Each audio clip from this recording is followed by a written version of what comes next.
लेकिन 4 पेपर लिखने में हाथ दर्द करता है। 10 मिनट पहले ही आप क्वेश्चंस पढ़ सकते हो।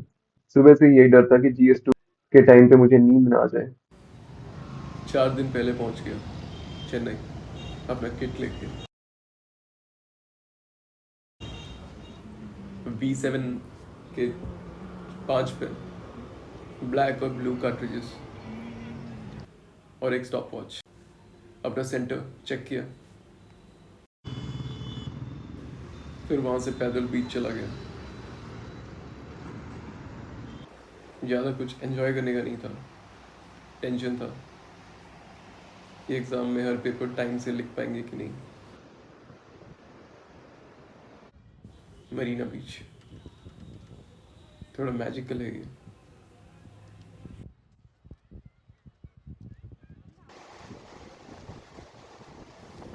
चेन्नई में बारिश बहुत हो रही थी मेरे लिए।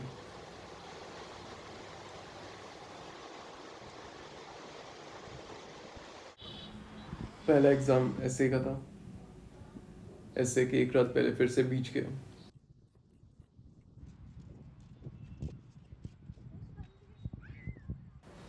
Had to take a walk ताकि कुछ नए आइडियाज़ आए। तब तक पढ़ पढ़ के पक चुका था सब कुछ। ऐसे के लिए दिमाग को फ्रेश रखना चाहता था।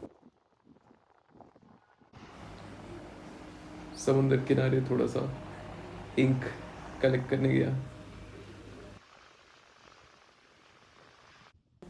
Colourful ink.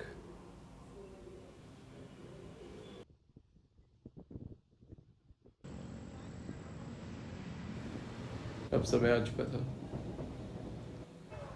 युद्धम सिद्धम। ऐसे 1.5 घंटे पहले पहुंच गया। एक मद्रास कैफे में प्यारा सा डोसा खाया, फिल्टर कॉफी पिया। काफी। एग्जाम में एक चीज ध्यान रखना है कि ब्लैक बॉल पॉइंट पेन ले आना है, apart from any other pen that you'll be using to write। जैसे मैंने V7 पायलट यूज किया। एक ब्लैक बॉल पॉइंट पेन ले आना होता है OMR में सर्किल करने के लिए, बबल करने के लिए। मेरे सेंटर में डिजिटल स्टॉप वॉच अलाउड नहीं था, तो मैंने बैग में रख दिया और सारे बैग्स एक रूम में रखे गए। क्वेश्चन पेपर आंसर बुकलेट के साथ अटैच्ड होता है। आप क्वेश्चन पेपर को सेपरेट करके 10 मिनट पहले ही आप क्वेश्चंस पढ़ सकते हैं। लिखना आप टाइम पे शुरू करते हैं, आपको एक्स्ट्रा 10 मिनट मिलते हैं क्वेश्चंस पढ़ने के लिए। वैसे मैंने मैथ्स के ऊपर एक ऐसे लिखा, और दोनों जो ऐसे लिखे उससे बहुत काफी सेटिस्फाइड था। अगले दिन GS1 और GS2 थे। पढ़ाई के बारे में तो अभी यहाँ पे बात नहीं करूंगा कि कब क्या पढ़ना है, कब क्या पढ़ा। लेकिन ये बात थी कि नींद पूरी नहीं हुई थी। GS1 खत्म कर रहे थे, GS2 भी खत्म कर रहे थे। GS2 पार्शली कुछ चीजें छोड़ दी थी अगले दिन के लंच टाइम में पढ़ने के लिए। लेकिन मुझे याद है सुबह शायद 3 बजे, 3:30 बजे तक पढ़ा था, और फिर 5 या 5:30 बजे उठ के फिर से थोड़ा सा पढ़ा। बहुत ही मजेदार दिन था। रात को ही सोने से पहले अपने पेन्स रेडी किया, अकेला उस रूम में, जैसे कोई जंग लड़ रहा हूँ बहुत दिनों की। दिन में लड़ना होता है, रात को वापस आके अगले दिन की तैयारी। काश ऐसा ही मोटिवेशन, रिदम, रूटीन अभी भी मैं अचीव कर पाऊँ तो मजा आ जाए। GS1 का पेपर मुझे लगा अच्छा गया। फियोर्ड के बारे में क्वेश्चन था जो मुझे पता था, और काफी सारे ऐसे क्वेश्चन थे जो कि लोग जिसके बारे में बात कर रहे थे, बट मुझे लगा कि मुझे सारी चीजें आती थी। कुछ हद तक मैंने अच्छे से लिखा, सेटिस्फाइड था। फिर लंच का गैप आया, तुरंत मैं अपने रूम भागा, जो कि बहुत पास में ही था। एक लंच नहीं किया, जो भी टाइम मिला उसमें जो बचा हुआ GS2 का था, अपने कॉन्फिडेंस के लिए मैंने उसको रिवाइज किया। फिर GS2 के पेपर के लिए मैं एग्जाम सेंटर पहुंच गया। एग्जाम सेंटर थोड़ी देर पहले ही पहुंचते और रूम में बिठा दिए जाते हैं। पेपर डिस्ट्रीब्यूट करने से पहले आधा घंटा 45 मिनट एटलीस्ट वेट करना पड़ता है। तो मैंने तब अपनी नींद पूरी की, आधा घंटा मैंने अपनी नींद पूरी की। ये डर था कि एग्जाम में कहीं मुझे नींद ना आ जाए। सुबह से यही डर था कि GS2 के टाइम पे मुझे नींद ना आ जाए। तो मैंने आधा घंटा अपना थोड़ा सा नींद का प्यास बुझाया और फिर GS2 लिखा। GS2 का पेपर काफी मजेदार था। मेरा ऑप्शनल PSIR है। तो GS2 में मुझे पर्टिकुलरली ज्यादा मजा आया आंसर्स लिखने में।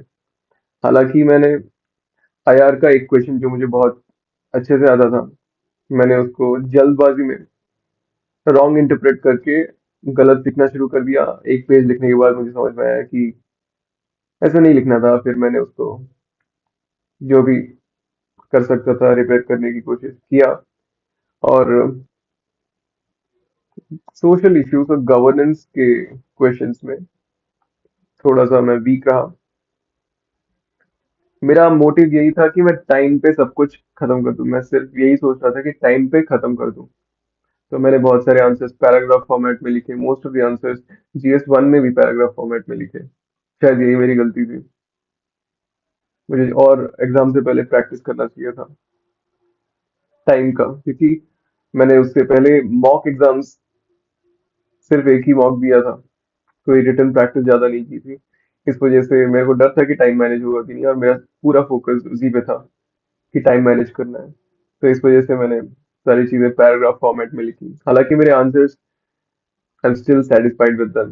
काफी अच्छा डेटा कलेक्ट करके काफी लॉजिकल पॉइंट्स लिखे थे।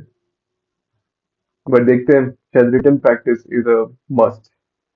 अभी एक और रात थी, अगले दिन GS3 और GS4 थे। लेकिन एनर्जी कम हो गई थी और थोड़ा टाइम वेस्ट भी हो जाता है।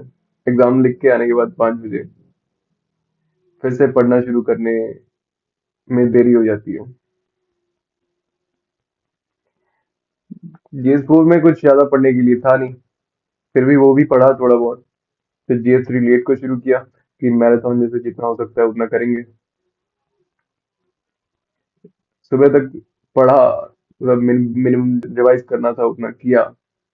बट कुछ चीजें शायद थोड़ी सी वीक रह गई थी। अगले दिन क्वेश्चन पेपर में, GS3 में, मुझे ऐसा लगा मुझे चीजें आती थी फिर भी मैंने ठीक से नहीं लिखे। GS3 paper, I was not satisfied with how I had attempted it. Particularly internal security related questions में मैं बहुत ढीला रहा। और भी कई सारी चीजें थी। चंद्रयान के कंपोनेंट्स के बारे में पूछ रहे थे, वो भी मुझे नहीं पता थे। GS3 ओवरऑल खराब गया मेरे लिए। उसके बाद लंच ब्रेक आया, फिर GS4। हाथ दर्द की ऐसी कोई खास बात नहीं होती। हाथ दर्द करता है, बिल्कुल करता है। लेकिन आप थोड़ा सा हाथ को, फिर मसल को रिलैक्स करोगे, 5-10 मिनट में ठीक हो ही जाता है। लेकिन 4 पेपर लिखने में हाथ दर्द करता है। तो मेरा एक ही मकसद था कि GS4 में टाइम पे खत्म कर दूं। और काफी अच्छा अटेम्प्ट रहा मेरा। मुझे ऐसा लगा केस स्टडीज और सब कुछ, पहले मैंने ज्यादा कुछ लिखे नहीं थे। बेसिक आइडिया था कि कैसे लिखना है। बट इत्तेफाक से मुझे लगा कि मेरा एग्जाम बहुत अच्छा गया। फिर 5 दिन का गैप आता है ऑप्शनल और लैंग्वेज पेपर्स के पहले। तो I was back home. Time धीरे चलता है, काफी अच्छे से यूटिलाइज कर सकते हैं उस टाइम को, लेकिन याद ही नहीं रहता कि क्या हुआ था उस टाइम पे। फिर वापस चेन्नई, सेम रूम। रात को बारिश हो रही थी। अगले दिन लैंग्वेज के पेपर्स थे। लैंग्वेज के पेपर्स दे दिए।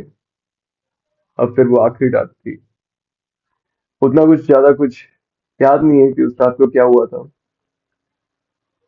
पढ़ाई की होगी, की थी। दोपहर के लिए कुछ बचा लिया होगा। पेपर लिखा, पेपर 1 टाइम पे खत्म किया। काफी खुश। लंच में जो पढ़ना था वो पढ़ लिया। पेपर 2 भी लिखा, वो भी टाइम पे खत्म हो गया। बट एक एक क्वेश्चन का मुझे रिग्रेट है, सिर्फ एक क्वेश्चन का। फिर से यही इंटरप्रिटेशन प्रॉब्लम था। जल्दबाजी में कुछ और पढ़ लिया और कुछ और लिखना शुरू कर दिया, फिर बाद में समझा कि जो आता था वो पूछा गया था।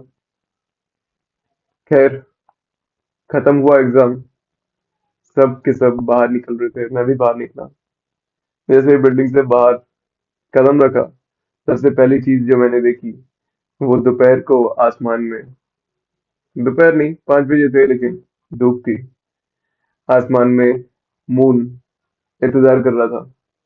रूम पहुंचा तो थक के लेट गया। इतना एग्जॉस्टेड था कि बाहर जाने की कोई ताकत नहीं थी, कोई पार्टी वार्टी नहीं थी। बस पड़ा रहा रात को।